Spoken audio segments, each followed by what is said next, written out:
Hello, everybody, and welcome to Conservatoire Conversations, episode 3. Today, we are very kindly joined by cellist and someone I'm a massive fan of, Johannes Gray. Thank you for joining us, Johannes. Happy to Um, be here. so, we'd like to start today by maybe just discussing things that you've done so far in your career. I was reading your biography, and something that stuck out to me was your debut with Chicago Symphony at 14. Uh, do you Yeah, mind maybe explaining? that was quite a dream come true. Um, so I grew up in Chicago until I was 17. And there's a concerto competition that the symphony runs every once in a while. And so I won that. So I played Haydn C major with the Chicago Symphony a couple times. And what was even more special for me than just the act of playing with Chicago Symphony was in the eve. So I played in the morning, hide and see. In the evening, Yo-Yo Ma, hide and D. So we shared the same dressing room for those 4 or 5 days. So if I was there in the afternoon, he'd be there, and so then he let me play his cello a couple times, which is the Davidoff Strat at the time. So yeah, that was all in all like so many dreams come true all at once. Oh my word. Well, my next question was going to be about your teachers, but yeah, Yo-Yo Mars is quite the name drop already. So I was going to say you studied with two people who I think are like the creme de la creme of teachers in Europe, like Jérôme Pernoo in Paris and Franz Helmerson in was it the Barenboim Academy. Yes, and Yeah. Ivan Moneghetti as well in Madrid. Mm. Wow. Do you mind maybe telling us what that was like, what you learned from the those such amazing teachers? Yeah, Jérôme in Paris, he was my first stop, you could say, as I entered in his class in for my bachelor's and master's. His emphasis is in using technique to be able to do anything we want musically, so that our individuality can shine through, and we can make anything that we want to do happen. Um, and that's something that sticks with me a lot, as well as his emphasis on like the whole context around every piece. So historical context, what's happening in the art currents alongside what happens in the composer's life, where are they, all these things. So whenever we would learn a piece, he would encourage us to, at least on our own, but sometimes bring stuff to him, be like, this is a poem that was from a contemporary artist to this composer, and this is, something that I thought might connect well. So that was something that sticks with me really a lot with Jérôme. And Franz is very, I don't know how as well to describe Franz's teaching. It's very in the air. It's very, can be quite esoteric, but it's always feels like it's exactly what you need at that moment. Like he doesn't like to talk about technique, or that's not my feeling. But in the moments where I felt like I needed it, he would be like, okay, we need to talk about something really quick. And then we would go back to talking about just musical, the feelings, the how to use.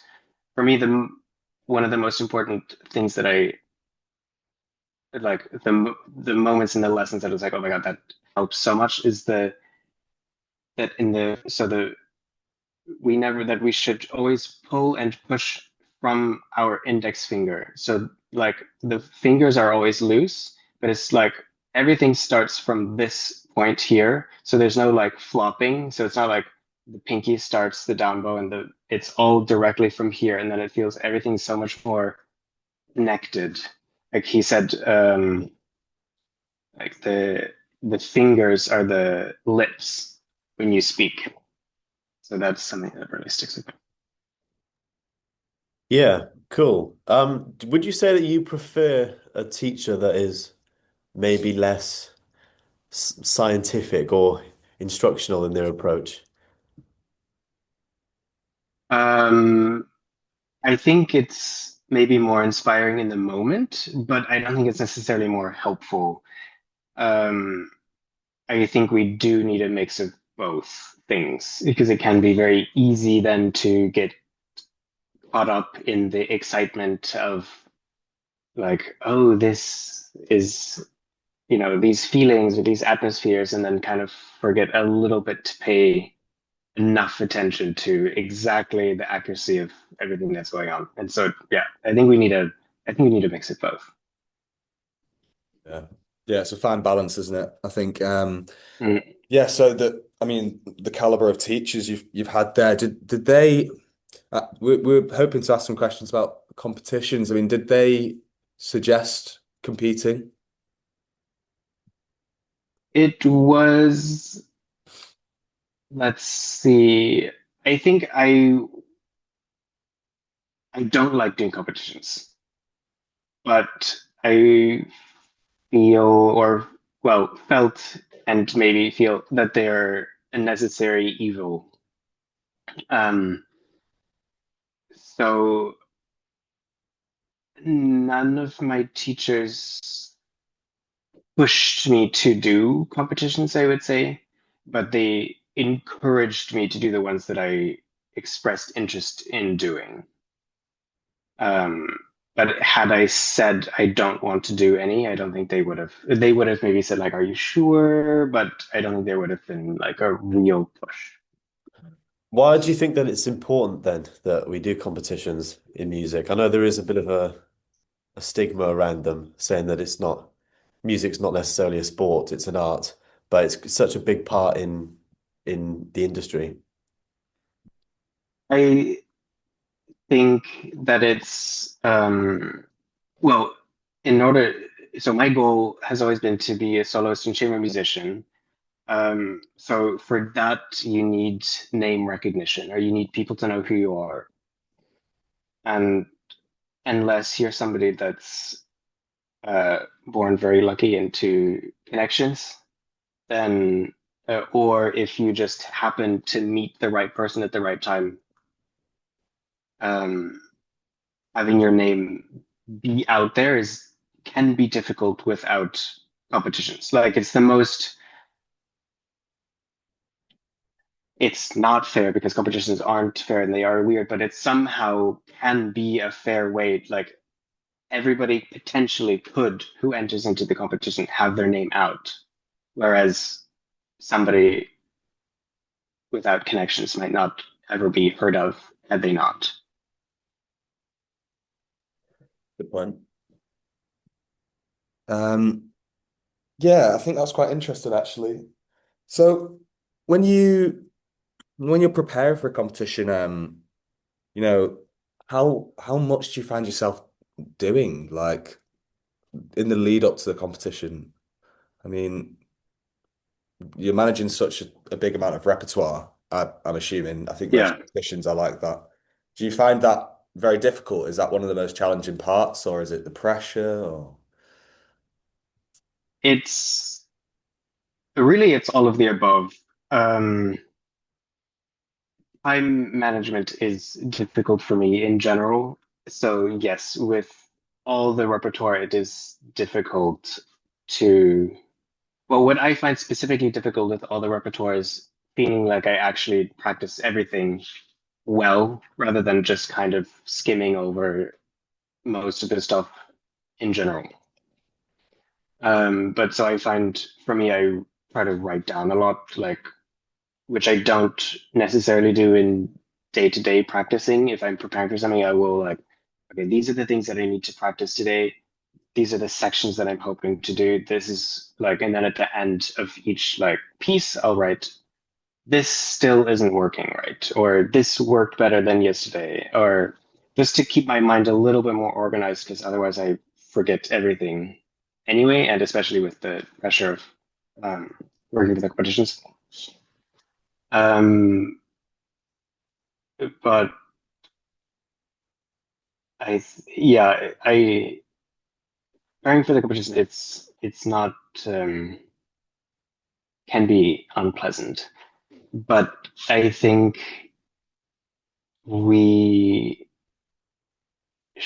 well, I had a lot of stage fright for a long time after a well, I don't want to dox him, but after a bad masterclass experience, um, in well, it's fine, whatever, with David Goringas in 2014. I don't know like how it was that bad that for years I just like became super stressed on stage. And so then nearly every competition that I went to, I didn't play as I wanted to because I just got extra stressed, didn't prepare well enough.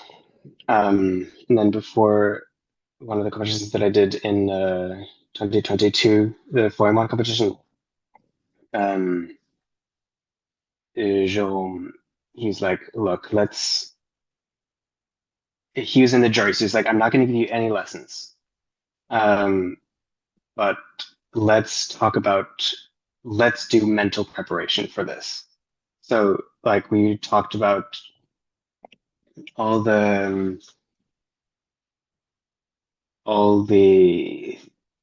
stressors, triggers, whatever emotional things that I was dealing with in competitions, and especially because for this Garingas guy was going to be in the jury for this competition as well. So then an extra stress level. But so yeah, I mean, simply just it's not that important, the competition. So once we realize, like, yes, it's nice if we win or get a prize or get recognized, but that's not the anymore. There's not going to be any single thing that makes a career happen. But without going into too much detail, just all of that helped me finally bring down my stress levels, which now I feel like I'm much more able to prepare for competition and go and play as I want and not really care about who is in the jury or what they want or are looking for. That brings me on to my next question, actually. I was going to ask you, because you've obviously had some successes, the International Bach Prize, the Pablo Casals Award, which were fairly recent wins. I was wondering whether the more experience you got, whether you felt that you had any advice for what a panel might look for, or what does well in a competition, or whether it's I completely would up to the say panel. I would say that's a very dangerous line of thought. And I wouldn't recommend thinking about that almost at all. Um, there are people that I know who say like, oh yeah, so in the first and second rounds, you should play very mediocre, like very normal, very just accurate, and then in the final, that's when you play like yourself so that you impress the jury, and then they're like, oh wow, he is the first prize winner. I think the I think that I I've never really tried that, and I don't think I could. Um, because that means that you have to practice so many different ways. You have to practice how you actually want to like you have to practice all this stuff as you need to practice it anyway. But adding on the fact of okay, now I need to make sure that this movement or this sonata is very normal. So I can't make sure I need to do a slide here. What are the traditional bowings? What are the traditional things to do or not to do? Like there are people I know that are like, okay, this jury member likes these things in this piece. So that I will hope to get their vote by doing that. I think that's just way, way too complicated. And I think it's anti-musical.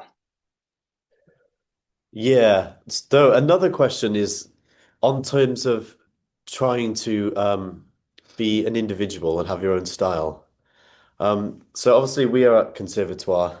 Um, and I see a lot of things on social media from other people studying at different conservatoires, and there are a few problems that people might have with the lifestyle. Is that you study for such a long amount of time, and the main thing you do at a conservatoire is just get feedback on your own playing from a teacher. So sometimes people have complained that they lose their own sense of what they think is good because their entire education has been basically you only feel like you've played well if it's been validated by a teacher. How have you maybe tried to develop your own style and your own musical awareness of pieces?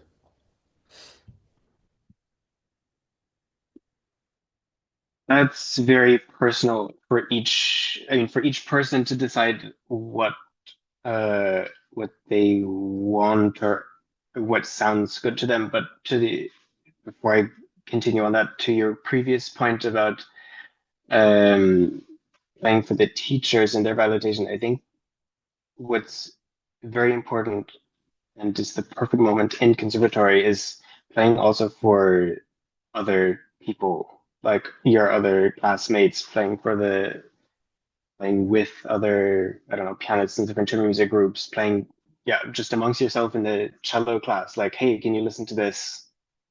So it's not only the professor's point of view, because that's what it is. It's one point of view. So nobody's, I mean, it's funny sometimes. One of Jacob's students will play for me either there or in SCS, and they'll be like, and I'll say something, they'll say, "Oh, that's exactly the opposite of what Jacob said," and that's, I mean, it's just my point of view or his point of view, but neither of us is right.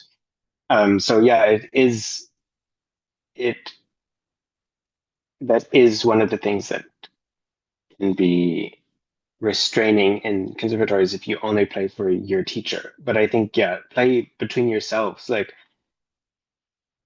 you know stuff already. So just like it's also just questions of taste. So if you find something really nice that your friend is doing, tell them. Or even if they're like, oh, but I'm not sure, does this actually sound good? And if you don't think it is, then be honest also and say like, yeah, no, that doesn't work.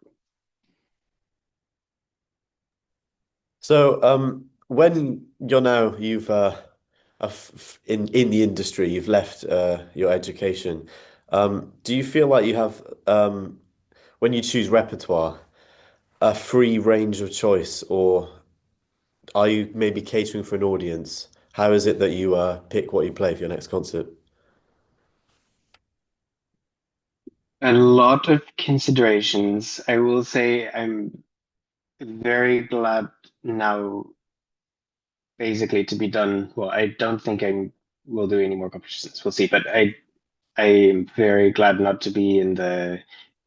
I felt for a number of years quite stuck in my repertoire choices because I knew that at this month I would need to play these things.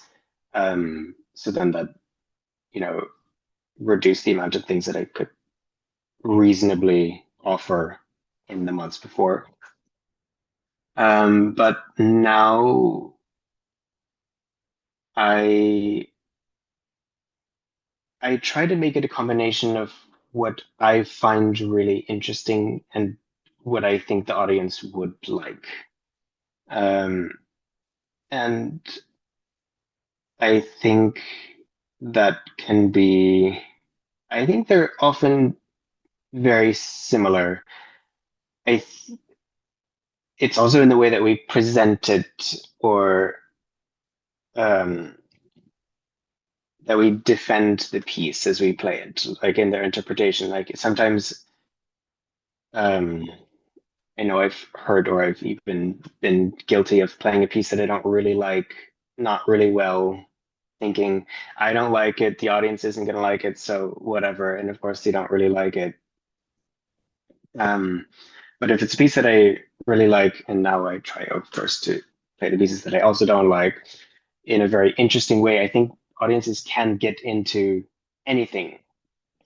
And now I like with my programming to make some sort of story with it, or that I can tell the audience something so they can, even if it's a little bit out there, or I mean, I don't like super weird contemporary stuff, but if it is on the edge of maybe easy or difficult listening, that they still have something that they can hang on to, that it's not completely random.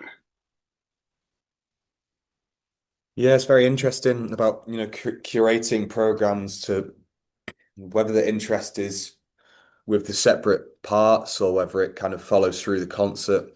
I found that quite intriguing. I mean, we saw you play a concert recently, and it was fabulous. And you played Kadai Sonata in the second half.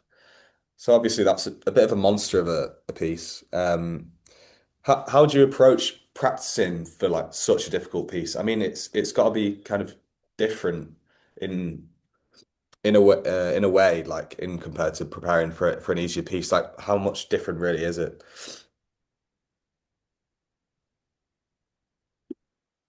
Hard to say. I think um,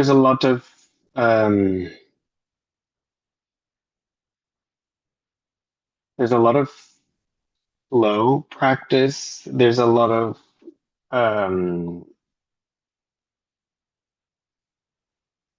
it's the combination of slow practice and fast practice where you're like, okay, I practiced this, and now I need to try and see if it works, and not getting frustrated when it doesn't work yet because it is a difficult thing. So just like going a little faster, a little slower, a little faster, a little slower, and then keeping the baseline quite slow and steady, um, and just building it up from that.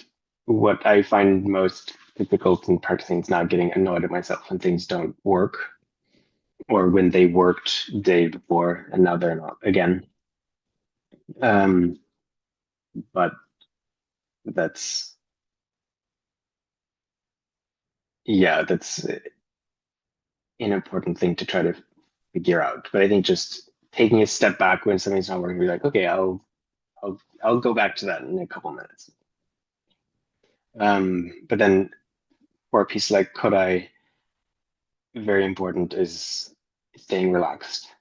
Like no tension can be allowed, otherwise you will die halfway through.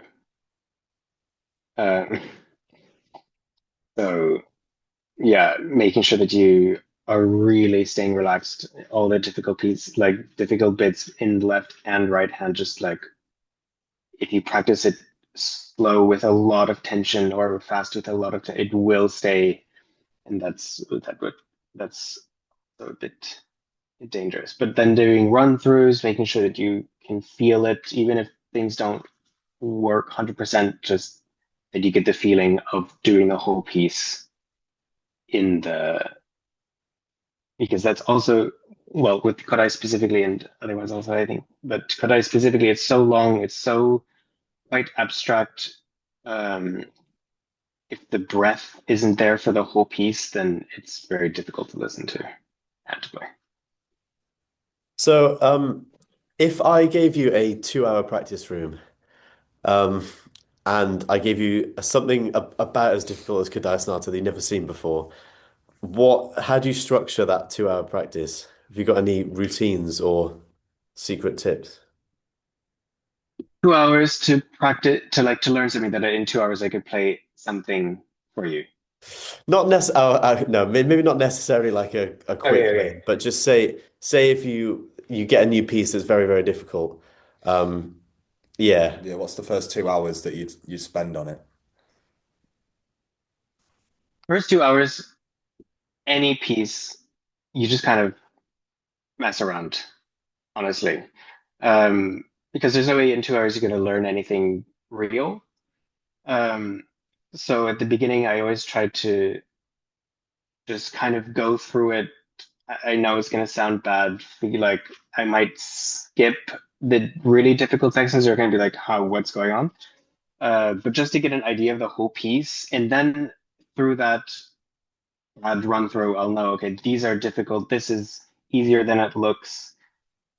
This is more difficult than it looks, and then I'll see like, okay, what do I want to start with, and then I'll structure it from there. So I'll oftentimes as I start a piece out and I'll do that, I'll put like a big X at the lines on the side of the lines that I know are especially difficult or that I assume are going to be especially annoying as I go through.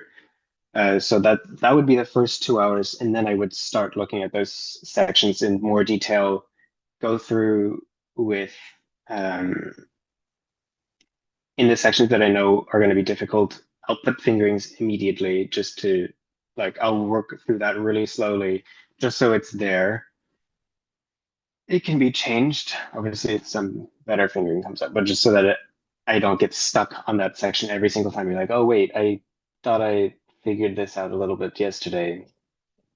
Um, and then yeah, that's what I would say. Whole thing through very randomly. Note what's hard, then attack this directly.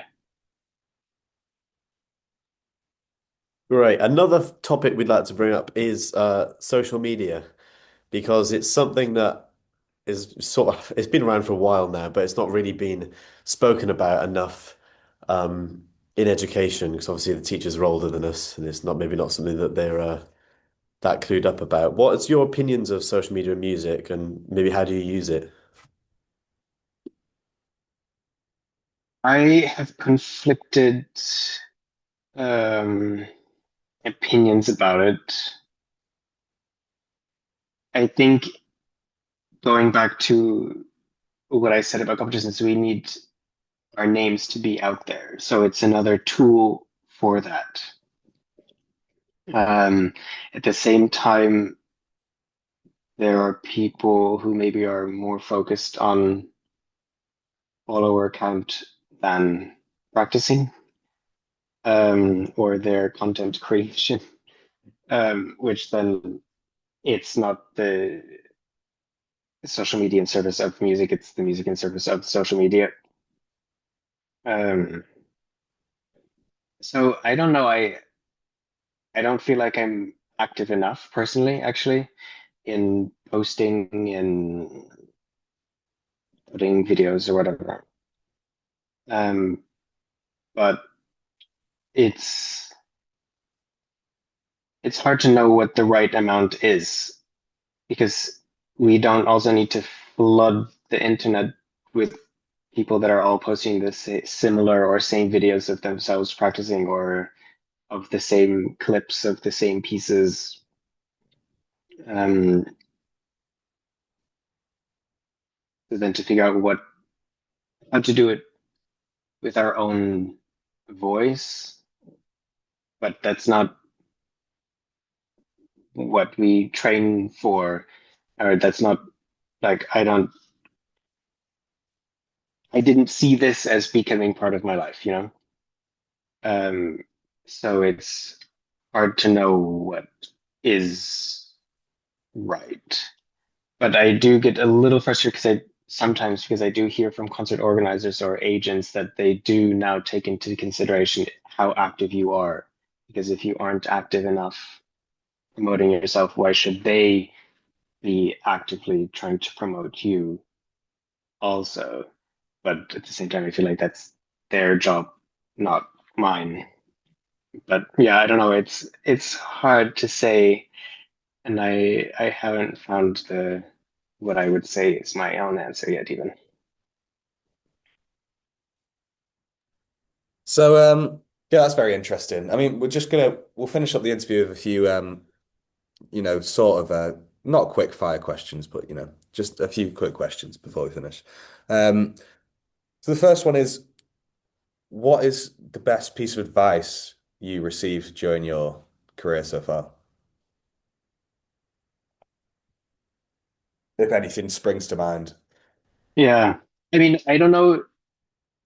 I think this has been said by many people um, throughout my life, but just be you. Like, just don't try not to be affected by what other people are doing or what you think might be like, oh, if I would do something like them, maybe that would be better. No, just do your own thing. Be you, be true to yourself, do what you want.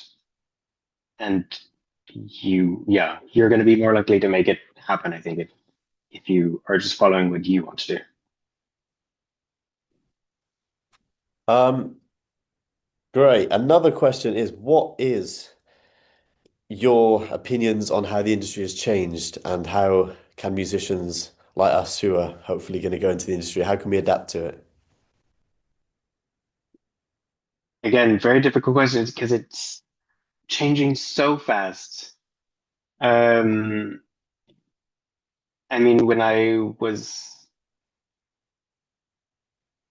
it also seems that tastes are changing in the agents and competitions even, which then makes it even more difficult to know what direction things are heading in.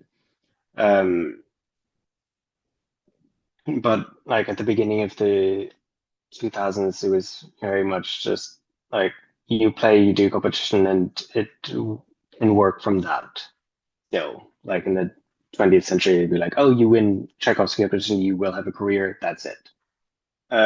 Slightly less so at the beginning of 2000s. Then now, well, then social media came, follower counts, and now it seems like there are like almost micro trends of 3-ish years where everybody wants a musician like this or pieces like this. And then 3 years later, we don't want that anymore. So it's difficult to know, and this is something that I grapple with myself is like, how can we create a sustainable career in that kind of industry where it seems like it's changing every 3 years what people are, or what agents or what the concert artists are actually looking for, unless you're a big name who's just a staple of the scene since, 10, 20, 30 years. Yeah, I mean, sorry, that is a really hard question. But nice answer. So what we're doing with all our interviews is asking for a personal favorite recording or performance of a piece that you'd like students to listen to, and we're compiling them into a playlist. So anything to bring to mind for that? Just springs to mind is, let's see. First one, Franz recording of the premiere of the Kovalevsky Second Concerto. Oh, Very, very good choice. good choice. He got the piece was completed like 5 days before this concert was recorded. Learned, memorized, and that's what he does. That's just like amazing. Second one comes to mind, Frank Peter Zimmermann, violinist in the Isaïe, what's it called? Poème élégiaque, where they turn the G string down to an F. Great recording, great piece. What else? Fernitsky's recordings of Scriabin in general, I would say. That's what's coming to mind at the moment. The three best answers we've had so far. Yeah, we've had a load of kind of waffling from the other people. I mean, Jacob said Robbie Williams.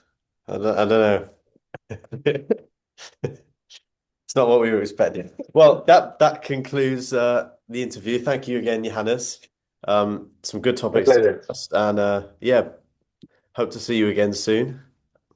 And Definitely, yeah, I'll be there. I'll be there soon. Not sure, I think in May and in June I'll be there. So sure, definitely. brilliant. Thank you. See you soon. Thanks, See ya. Johannes.